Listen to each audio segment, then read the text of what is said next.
Hey guys, welcome back to the Friday vlog where we discuss activity that goes on here with the BuzWeaver channel. That includes things like current events, headlines that are in the news, social media technology, and items of interest that come up during the week that allow us to have a little bit of a dialogue. And if you are new to the channel, I'd like to welcome you guys here. Or if you are a frequent visitor, I would encourage you guys to click on that watermark down there in the bottom right-hand corner to subscribe, along with clicking that notification bell so you guys will know when this particular Friday vlog is available, as well as when additional content is here on the channel. Over the course of this week, we learned that Tommy Robinson actually reached out to President Trump to seek asylum here in the United States. I had not thought that it would get that bad. However, apparently there in the UK, they will continue to try you until they get the results that they want. And you guys may recall we talked about this last year when Tommy Robinson was arrested for doing a live stream report outside of a courtroom as it concerns a group of individuals who were involved in a child grooming gang. So I will have to modify the language to kind of give you guys a little bit of an explanation of what happened. So as you know, as we have covered here before, he was arrested on that, and he was rapidly sentenced within 5 hours, something that is completely unheard of here in the United States, particularly when it comes to just even covering any type of a trial. It's completely legal here in the States for an individual to be in a public space, recording activity around that space, and even describing what is going on, particularly when it comes to maybe a court case.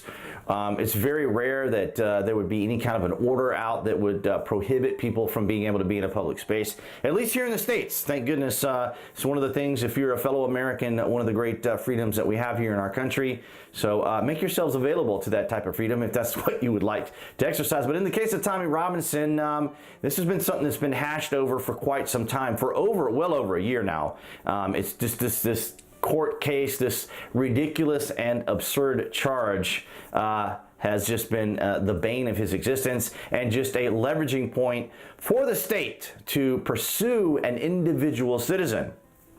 Now, we talk about censorship and other things that go on here in the United States, but that's typically done by private individuals, private institutions and platforms, which will be part of our next segment.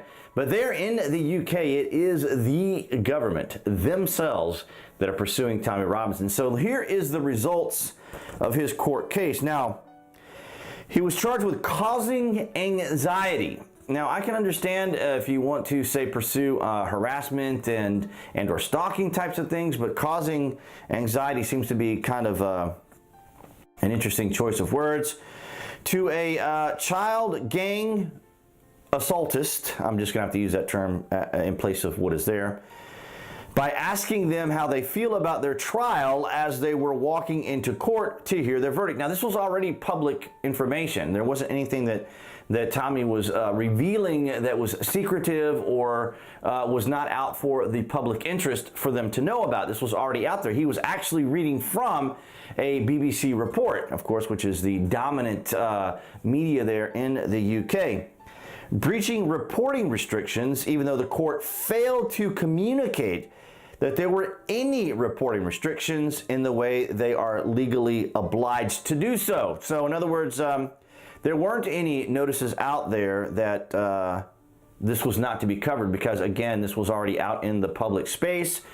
People were aware of it, or could be made aware of what all the particular details were on their website and on the court door. So like here in the States, there are posted notices when you go to court, particularly right when you go into the courthouse. The courtrooms will have certain signs and notices and things on there for, don't use your cell phone and certain things like that, or even camera usage while you're within the courtroom. But there are some provisions that allow you to do that. But in this particular instance, there was no notification that said that there was any restrictions on coverage. The judge ruling last week's case admitted that the court had failed to communicate reporting restrictions, which is an important detail when you're, in court, in the proper manner, which was verified in the trial by a witness representing the court, and acknowledged that the information given on the government's website was wrong.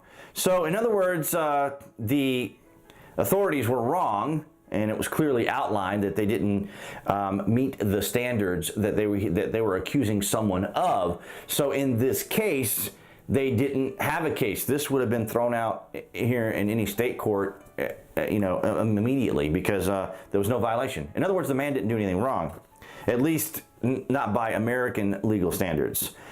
But the judge decided, right there, the judge decided that Tommy should have assumed there were reporting restrictions because the mainstream media was not reporting from outside the court. Really? A judge? A person who has to go to school to learn law, a person who is supposed to be pursuing and exercising the interest of the people, as well as exercising the law in fairness, says that Tommy should have just assumed, he should have just known that just out of some whimsical fantasy ideology that he was not supposed to be there in recording. That's the most ridiculous thing. This is something that as an American we look at the UK and go, what kind of nonsense is that, right? Bear in mind that no one has been imprisoned for contempt of court in 60 years. Even when their actions have almost led to the collapse of a trial. So, in other words, the only time that this has really ever been even implemented was in actual cases where public information would have disrupted perhaps a trial. Here in the United States we have what's called sequestered jurors, and what they do is they take these particular groups of individuals and they put them in a restricted space for a certain period of time so that there's no outside influence that can that would affect their judgment when it comes to a particular case, particularly when it's a very big case. But in this particular situation, obviously the state is harassing Tommy Robinson. There is so much material on Tommy Robinson, and you guys know that we have covered him here, but in this latest situation, which is absurd even from the language and the report that I just read to you, how absurd, how Tommy was just simply selected and then just basically sentenced to something that was absolutely absurd based on information that was already or was made available to the public, and then he was supposed to act on information that wasn't made available. So it's just absolutely absurd. Nonetheless, I will put a link down in the public section below if you guys want to kind of look into it a little bit further and read from the actual article. Outrage is the new marketing tool that probably is not anything new to you guys if you participate on social media at any level. You know that controversy sells, and that was really going to be the main topic of this particular segment. But what I want to segue into from that is that this week on Thursday, as of this recording, there will be a social media summit in Washington, D.C. at the White House. And I am happy to say that one of our good friends here on the channel, Tim Pool, will be in attendance. He was invited to go to the White House as part of this social media summit. I'm very excited about it because as a social media YouTube content creator, we have, of course, been experiencing a lot of rather questionable behavior on the tech giants' part. And so I think that this is just one of the many topics that we have discussed here on the channel, as well as it comes to censorship and the targeting of particular individuals. As we mentioned there in the Tommy Robinson situation, it is more private industry in the United States that can target individual groups or individuals and groups versus, say, like the state, like our governments, our courts, our authorities targeting individuals in the case of, say, like Tommy Robinson. Here in the United States, it is private industry who are given certain luxuries and provisions by government, for example, Section 230. And so the concern here is that their exercising of their particular policies are a bit heavy-handed in a particular direction towards a certain group of individuals and or an individual. And we've seen that happen. We've talked about it before. It isn't just about a particular group, but individuals espousing certain ideologies and philosophies.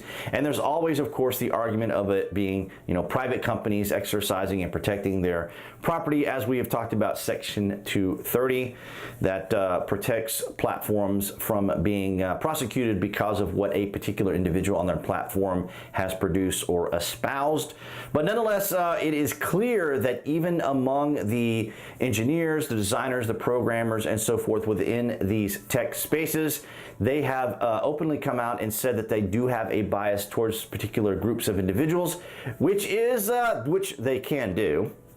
and they can espouse and suggest that they do, but it clearly shows a bias and unfairness. And of course, we strive for fairness here in this country, as we hear from certain groups of individuals who consider themselves oppressed, despite the fact that when you ask them what specific right is being denied, they seldom, if ever, can produce that particular right that is being denied, or a particular right that they are pursuing, which they cannot name either. But suffice to say, we will be seeing the summit or hearing about the summit this week. Of course, as of this recording, it is now Wednesday. But nonetheless, I will come back and give you guys a report on, well, at least what information will be put out there about the summit. But I am very encouraged, very enthusiastic that this is even happening. And the fact that Tim Pool is going to be there is going to be even more exciting. But I will give you some links and information down there in the published section. So over the course of the 4th of July weekend, I actually took some time off from doing a lot of production work and or just social media activity, which is just kind of part of the daily routine for anyone who does YouTube creation or is a social media creator. But nonetheless, guys, that is going to wrap it up for this week, this Friday vlog. I want to thank all you guys for your continued support. And of course, right now, go ahead and click that like button down there in the corner as well, because your participation here is always appreciated. And of course, you can always click on that obligatory social media channel icon appearing right there on the screen to subscribe, along with that notification, so you guys will know when there is additional content here on the channel, to include the Friday vlogs, which incidentally, as you guys already know, is on Fridays. So I will see you guys right there behind the camera next week.